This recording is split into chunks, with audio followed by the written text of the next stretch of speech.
नमस्कार दोस्तों, जान लेते हैं यूपी के सभी 75 जिलों की बड़ी खबरें। इससे पहले आप हमारे चैनल को सब्सक्राइब करके वीडियो को लाइक कर दें और हमें ये बताएं कि आप ये वीडियो किस जिले से देख रहे हैं। यूपी में आंगनबाड़ी सहायिका भर्ती के लिए काउंसलिंग शुरू। पहले दिन 165 अभ्यर्थियों ने कराया वेरिफिकेशन। 1036 आंगनबाड़ी सहायक पदों के लिए भर्ती प्रक्रिया शुरू हो गई है। सोमवार से विकास भवन सभागार में काउंसलिंग और प्रमाण पत्र सत्यापन किया जा रहा है। शिक्षा मित्रों के नियमितीकरण पर 2 महीने में निर्णय ले, इलाहाबाद हाईकोर्ट का बड़ा आदेश। शिक्षा मित्रों की सेवा नियमित करने को लेकर इलाहाबाद हाईकोर्ट का निर्देश आया है। कोर्ट ने कहा है कि 115 याची अपने प्रतिदेय 3 हफ्तों में अपर मुख्य सचिव बेसिक शिक्षा परिषद को दें। यूपी बनेगा एडवांस मटेरियल रिसर्च का हब। नोबेल पुरस्कार विजेता कॉन्स्टेंटिन नोवोसिलिवन ने सीएम योगी से की मुलाकात। नोबेल विजेता कॉन्स्टेंटिन नोवोसिलिवन ने मुख्यमंत्री योगी आदित्यनाथ से मुलाकात की। इस दौरान उत्तर प्रदेश को एडवांस मटेरियल रिसर्च और इंजीनियरिंग का प्रमुख हब बनाने पर चर्चा हुई। मौसम विभाग ने बताई मार्च के मध्य में कोहरा पड़ने की असली वजह। 15 मार्च से हल्की बारिश के बन रहे आसार। उत्तर प्रदेश में अगले 4-5 दिनों तक कोहरे और धुंध की स्थिति बनी रहेगी। साथ ही तापमान सामान्य से अधिक रहेगा। वायुमंडलीय स्थिरता और प्राकृतिक चक्रवात इसके मुख्य कारण हैं। हाथरस की 17,000 किशोरियों को लगेगा सर्वाइकल कैंसर का टीका। यूपी में चलेगा HBP अभियान। हाथरस में स्वास्थ्य विभाग 1 अप्रैल से 3 महीने का HBP टीकाकरण अभियान चलाएगा। इसमें 14 वर्ष की 17,000 किशोरियों को सर्वाइकल कैंसर से बचने के लिए टीका लगाया जाएगा।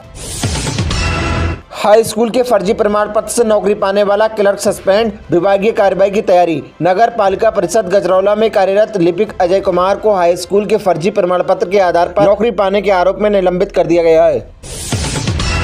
गैस सिलेंडर का स्टॉक खत्म, ग्राहकों का हंगामा। डीएम बोले आपूर्ति सामान्य। कानपुर में गैस सिलेंडर की कमी से उपभोक्ता परेशान है। बुधवार को स्टॉक खत्म होने पर ग्राहकों ने हंगामा किया। जिला अधिकारी जितेंद्र प्रताप सिंह ने अफवाहों से बचने और आपूर्ति समान होने का दावा किया।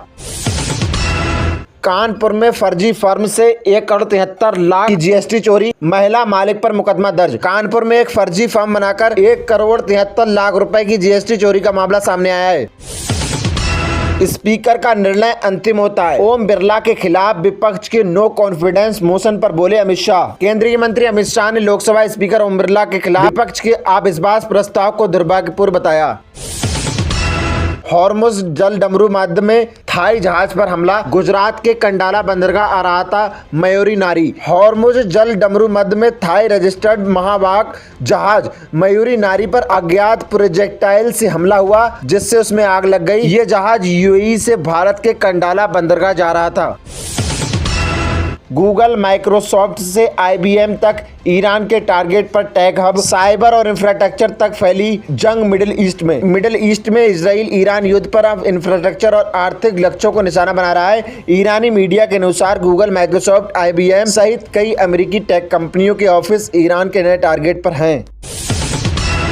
तेल के खेल में अमेरिका ने मानी भारत की ताकत। रूस से ऑयल खरीदने पर बदले US के सुर। रूस से तेल खरीदने को लेकर अमेरिका ने भारत के प्रति अपना रुख बदल लिया है। पहले दबाव बनाने वाला अमेरिका अब भारत को वैश्विक तेल बाजार स्थित करने का महत्वपूर्ण साझेदार मानता है।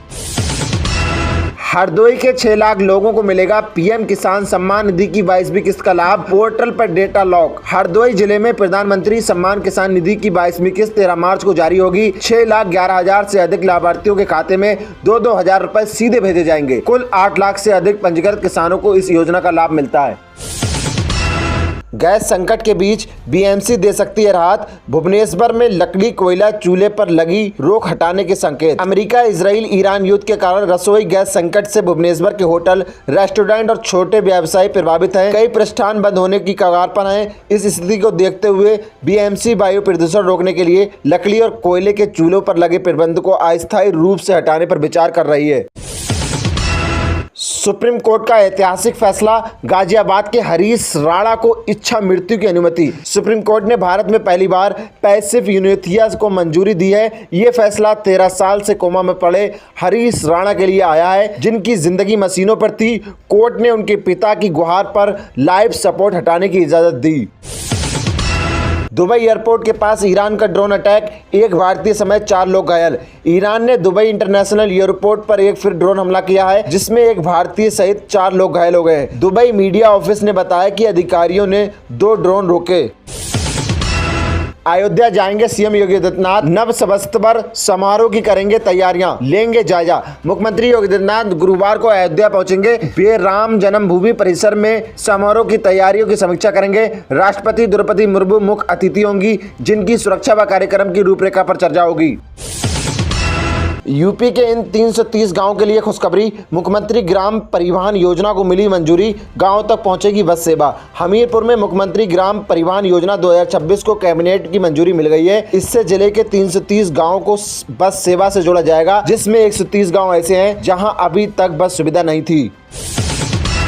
देश के नागरिकों को भय पैदा कर रही है कांग्रेस, मिडिल ईस्ट में संघर्ष को लेकर पीएम मोदी का हमला। प्रधानमंत्री नरेंद्र मोदी ने कांग्रेस पर खाड़ी देशों में जारी संकट को राजनीतिक रंग देने का आरोप लगाया। उन्होंने कहा कि कांग्रेस भड़काऊ बयान देकर विदेश में फंसे भारतीयों की स्थिति खराब कर रही है।